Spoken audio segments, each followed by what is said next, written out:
Ingénieur des eaux et forêts, vous êtes membre de l'Association des écrivains du Sénégal. Je pense que c'est votre 5e ouvrage, si je me trompe. 6e. Votre 6e. Donc, mais c'est le premier roman. Oui, c'est ça. C'est le premier roman, il s'appelle La malédiction de Rabi. Je ne suis pas encore arrivé à la hauteur de Sokhna. Ah, c'est vrai que... Donc, il faut me dire. C'est normal. yéen a rafet kaar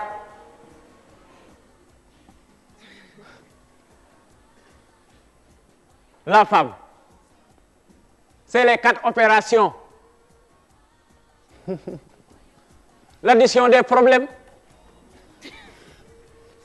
la multiplication des soucis, la soustraction de la poche,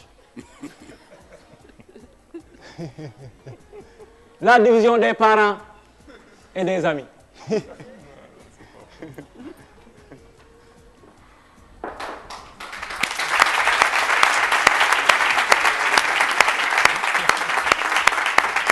jigéen yàlla ko sax lu bari tagg ko ci suratul insaan waaye xamu leen seen valeur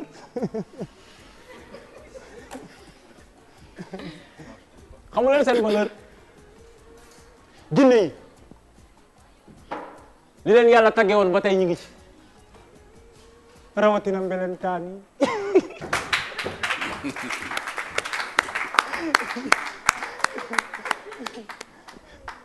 yére yi ne gàññ waaye ngeen ni dung mënatoo xàmme góor ak jigéen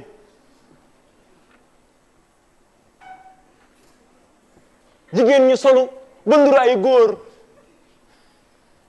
waaye góor ñi tamit solu ba mel ni ay jigéen léttu tekki jaaro waddal seen tubay ndax du soo waddu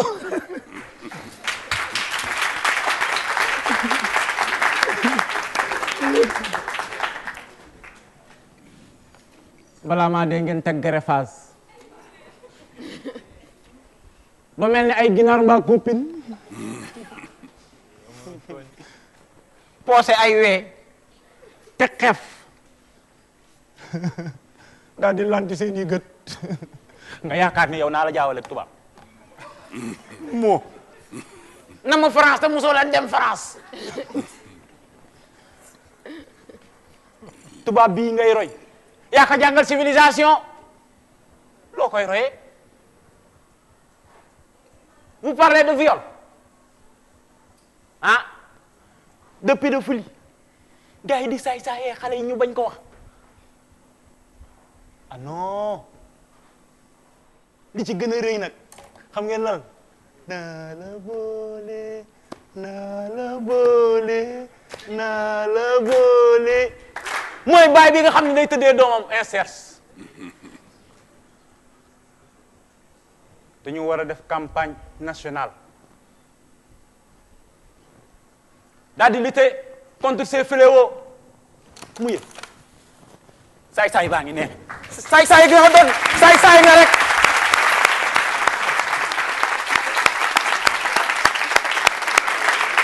Ça, c'était une incursion de Oui, Babacar Diallo, El Hadj Babacar Diallo. Donc, qui fait un peu peut-être une transition par rapport au livre, où il est beaucoup question, c'est vrai aussi, c'est ça. de pédophilie, un peu d'inceste. C'est ça. C'est vraiment un roman qui est bien écrit par rapport au style et qui est assez engagé par rapport à certains thèmes. Je pense qu'on pourra en parler avec les femmes qui sont sur ce plateau. C'est ça. J'ai lu par ailleurs qu'on vous passiez pour un défenseur de la polygamie. Non. Et comme vous dites toujours, la polygamie n'a pas besoin d'être défendue. Exactement. C'est pourquoi je ne la défends pas. Je l'explique tout simplement. Je l'explique. J'explique ce que c'est que la polygamie, que ça plaise ou pas aux femmes ou aux contenteurs de la polygamie, eh bien, c'est une loi de la nature. Tous les mammifères sont polygames. C'est une règle. Vous savez, la polygamie, ce n'est pas le fait d'épouser plusieurs femmes. Un célibataire peut être un polygame. Parce que la polygamie, c'est un comportement, ce n'est pas un statut. Quand un homme, un mâle, a plusieurs partenaires de l'autre sexe pendant son lifetime, eh bien c'est un polygame. Un homme peut avoir une femme tout en étant polygame. Parce qu'il y en a, les hommes me comprennent, ils m'entendent, ils savent de quoi je parle. Les deuxième, troisième bureaux. Exactement. Et donc, ce sont des polygames. Donc, je ne suis pas défenseur, j'essaie juste d'expliquer ce que c'est que la polygamie. Voilà. Tout à fait. Moi aussi, avant de passer la parole à Sokhna et à Tounkara, moi, ce que j'ai aussi beaucoup aimé, c'est, on vous connaît aussi pour votre, le caractère, le côté linguistique. En Wolof, vous êtes vraiment un expert. On vous entend souvent dans les médias parler un peu. Donc, on a vu, il y a beaucoup de Wolofol un peu dans le livre. Oui. Et ce qui m'a fait beaucoup plaisir, c'est que, comme vous dites, il n'y a pas de faute, il n'y a pas de coquille par rapport au Wolof. Parce que moi, parfois, je fais partie de ceux qui sont choqués lorsqu'on voit les publicités dans les rues où les gens massacrent le Wolof d'une manière pas possible. Les gens tolèrent de faire des fautes en Wolof, mais ne tolèrent pas de faire des fautes en français, alors que le Wolof, normalement, et je pense qu'il y a des règles d'écriture. C'est une calamité quand on entend les gens parler Wolof. C'est extraordinaire. Vous savez, en Wolof, le démonstratif change complètement la nature du mot. Quand vous dites Sahar Gi, ce sont les articles. Il y a 8 articles en Wolof, beaucoup ne le savent pas. Oui, c'est des... Oui, qui, li, mi, ji, bi, gi, si. Exactement. Quand vous dites Sahar Gi, c'est le train. Quand vous dites Sahar Si, c'est la fumée. Voyez, récemment, il y a une radio de la place qui a réuni tout son personnel et qui a essayé de faire son autocritique. Je crois que toutes les télévisions du Sénégal et toutes les radios du Sénégal devraient faire la même chose. Essayer vraiment de passer en revue les faiblesses, aussi bien en langue française qu'en Wolof et dans les autres langues, pourquoi pas. J'ai dit dans un article que je viens de publier, qui parle un peu de la négligence ou de la complaisance des patrons de presse par rapport aux fautes qui sont commises dans les radios et télévisions. J'ai félicité la communauté Mankagne, qui est en train de se battre, qu'on peut considérer comme une minorité entre guillemets, mais qui est en train de se battre pour protéger sa langue, et qui a même l'intention de traduire la Bible en Mankagne. C'est déjà fait. Mais c'est formidable, ça. Et puis la langue Mankagne a été codifiée. Voilà. Moi, il y a quelques jours de cela, j'ai édité en fait un livre sur les Mankagnes et les Brames du Sénégal, fait par le supérieur de l'abbaye de Kourmoussa. Mais on se rend effectivement compte qu'il y a ce combat, et c'est ce même père Ange Marignouki qui a déjà traduit en langue Mankagne les 4 évangiles. Voilà. Non, et il faut dire aussi qu'il existe un dictionnaire français-wolof et wolof-français, fait par un Sérère. Malheureusement. Effectivement. Le grand frère de ma maman. Voilà. Effectivement. Mais un dictionnaire extraordinaire qui peut vous aider. C'est-à-dire toutes les rédactions devraient avoir ça. Tout à fait, parce qu'ils ont fait l'effort de faire des journaux en Wolof. Ça, c'est quelque chose de très louable. Voilà. Mais il faudrait aussi faire l'effort de parler le bon Wolof. Il y en a quelques qui le font, mais pas tout le monde. D'autant plus quand même qu'il y a le professeur Aram Fall qui fait un travail extraordinaire. Moi, dans le cadre de ma maison d'édition, tous les textes, c'est-à-dire dans un manuscrit, s'il y a un texte en Wolof, avant que le texte ne soit édité, je me débrouille toujours pour qu'elle valide l'orthographe en Wolof. Et ce sont des gens qui sont là, c'est-à-dire moi je suis partisan de ce que l'on permette à chacun qu'il fasse son métier et dans la meilleure des manières. Ainsi, tout se passera bien. Vous savez, je connais bien Mme Aramfal, qui est la sœur de Mme Aminata Soufal, qui a préfacé ce roman-là, et qui est donc une dame extraordinaire en Wolof, hein, Mme Aramfal. Et j'ai lu aussi un roman qui s'appelle Aobi de Mam Younous Dieng. Et Mam Younous Dieng avait dit dans ce roman, quiconque lira ce roman-là devra me rétribuer. En faisant quoi? En écrivant quelque chose en Wolof. Donc, Mam Younous, j'ai écrit quelque chose, pas totalement en Wolof, mais en tout cas partiellement en Wolof dans ce roman-là. Tout à fait. Voilà. Sokhna, Benga, vous avez aimé le livre?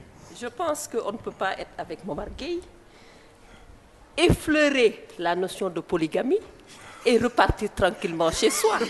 Ce n'est pas possible. Je m'y attendais de toute façon. Voilà. Donc, Momar, moi, comme je le dis, je me suis amusée tout à l'heure à le dire à lui, à mon copilote. on est là en face de récits dits descendants, c'est-à-dire des récits qui finissent mal.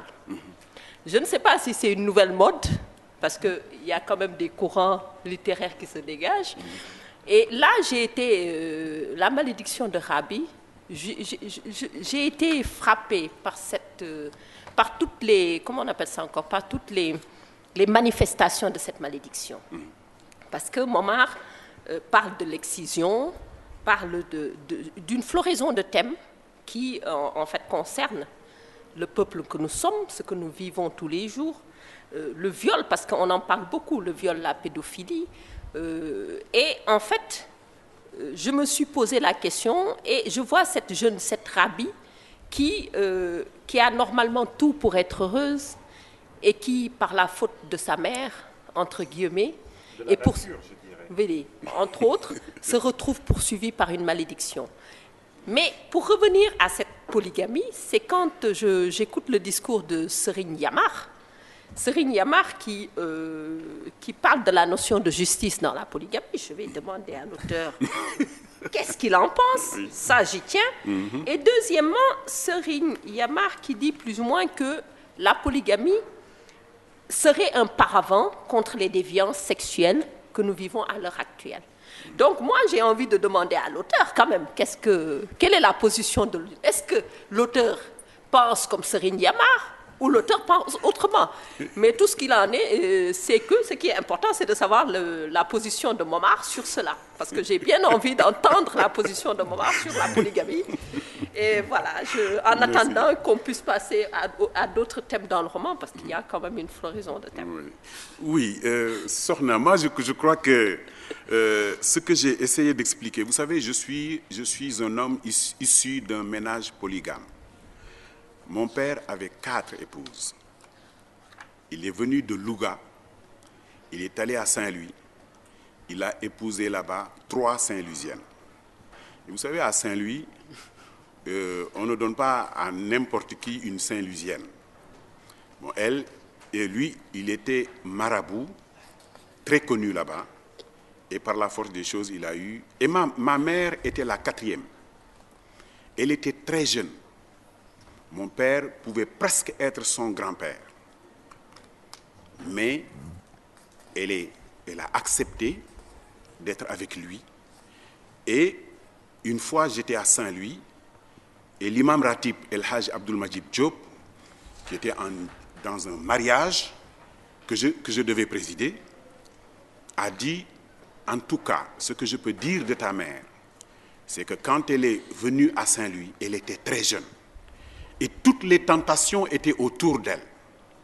Mais je peux te dire aujourd'hui que quiconque lèvera le doigt à Saint-Louis pour dire « ma mère est une bonne mère », tu peux répondre en disant que cette mère-là n'est pas meilleure que ta mère à toi, Momar Gueye. Et c'était dans un ménage polygame. Donc j'ai essayé simplement, je l'ai vécu. Moi qui vous parle, je suis polygame. Et je crois que en matière de polygamie, quand on respecte les règles du jeu, quand l'homme respecte les règles du jeu, il ne s'agit pas de venir voir Sokhna et de lui dire « Sokhna, c'est toi et ce sera toujours toi et toi toute seule ». Et en lui disant cela, on partage tout avec Sokhna et puis un beau jour, une belle Rabi se présente, accepte de rejoindre ce ménage polygame et après on délaisse Sokhna. Ce n'est pas juste, ce n'est pas normal, ce n'est pas loyal. Mais encore une fois, mon point de vue est que la polygamie doit être un choix librement consenti. Nul ne doit être obligé à vivre dans un ménage polygame. L'homme qui choisit sa première femme doit dès le départ lui dire « Madame, mon choix, c'est polygamie à 4 épouses. » Si la dame dit « Oui, je suis d'accord, je vais avec toi », tout ce qui arrivera après, bon, il n'y aura pas de discussion. Mais très souvent, c'est le contraire qui se passe. On fait croire à la femme quelque chose et après on se met à faire des choses extraordinaires. D'autres choses, on dit à la femme c'est toi toute seule et puis on a des bureaux à n'en plus finir à travers la ville. Ça aussi, c'est une autre forme de polygamie. Mais encore une fois, Sokhna, moi, mon point de vue est simple. Je suis un biologiste. J'ai étudié une matière qu'on appelle l'écologie et une sous-matière qu'on appelle l'éthologie, qui est l'étude du comportement des animaux. Eh bien, dans cette matière-là, consultez toutes les écoles d'écologie du monde, on vous dira tous les mammifères sont polygames. C'est-à-dire les moutons, les chèvres, les éléphants, les bœufs et les humains.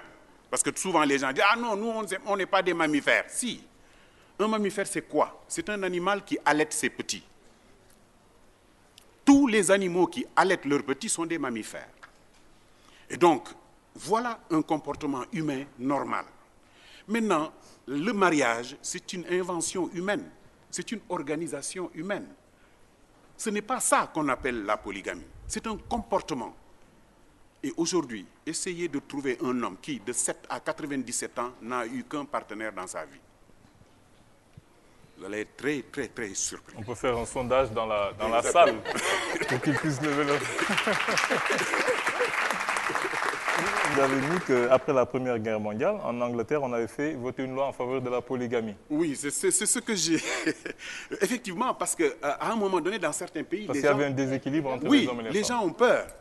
Les gens ont peur. Parce ça, c'est des faits historiques avérés? Oui, absolument. Vérifiez la documentation. Parce que moi, quand je travaille, l'autre, docteur Diallo, disait que ses œuvres, il les envoyait à... Mais moi, quand j'écris quelque chose, je donne cela à lire à plusieurs personnes. Donc, il faut toujours avoir l'humilité de donner ses ouvrages à lire par d'autres. Ça permet un peu d'éviter ce genre de choses. Mais vous y êtes tombé.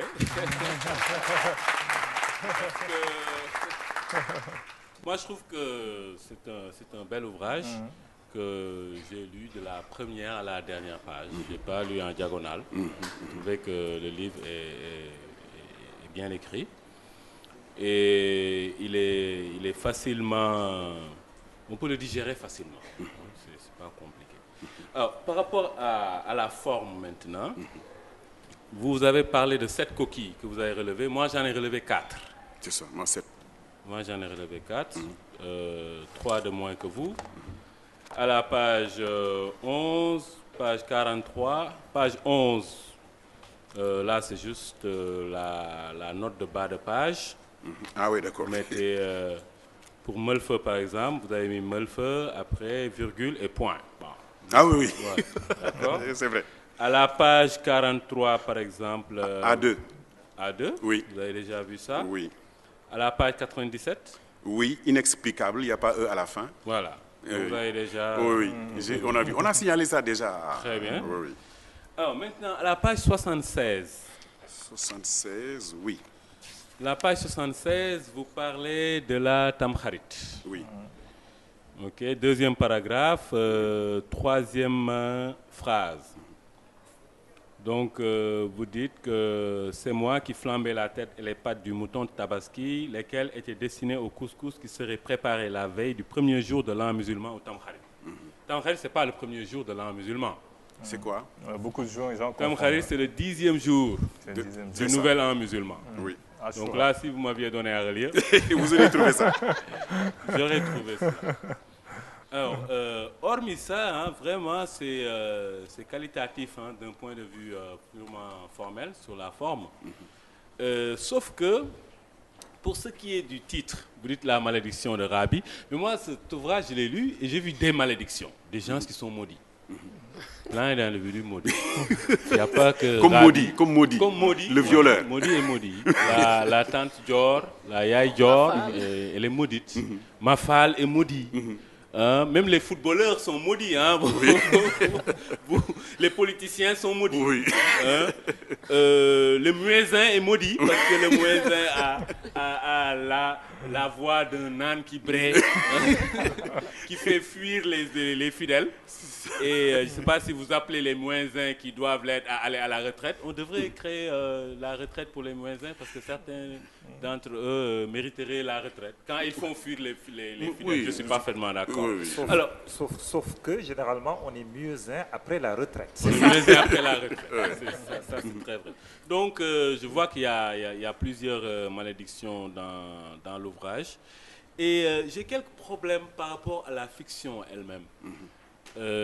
Parce qu'une fiction, je ne vous apprends rien, il y a quand même une crédibilité qu'elle doit avoir pour se couler dans le moule sociétal dans lequel on veut la placer, cette fiction. Prenons le cas de Yaye Dior, par exemple. Okay?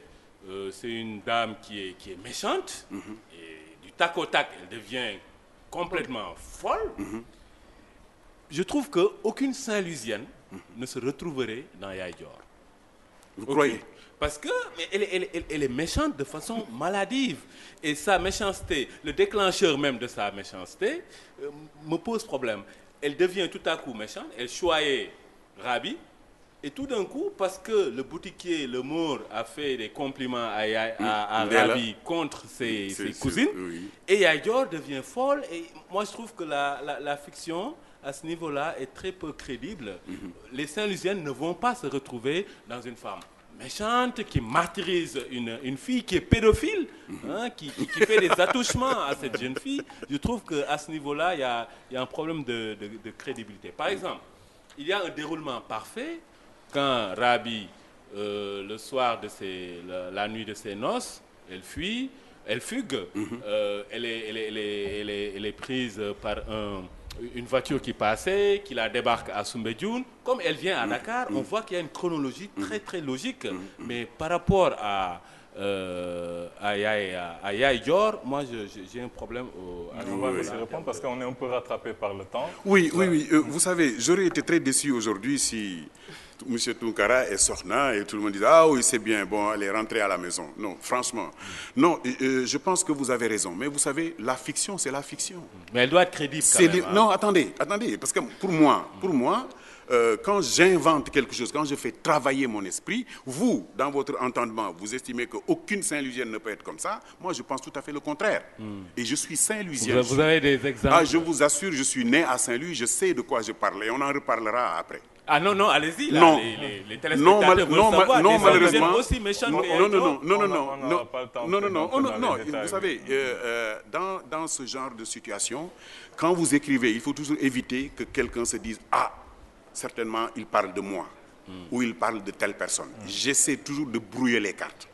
Mais moi, je peux vous... Pour peut-être un peu aller dans le même sens que toi, ce qu'il veut dire, c'est la crédibilité par rapport au déclencheur de sa méchanceté. Parce qu'au début, elle n'était pas méchante, elle choyait Rabia.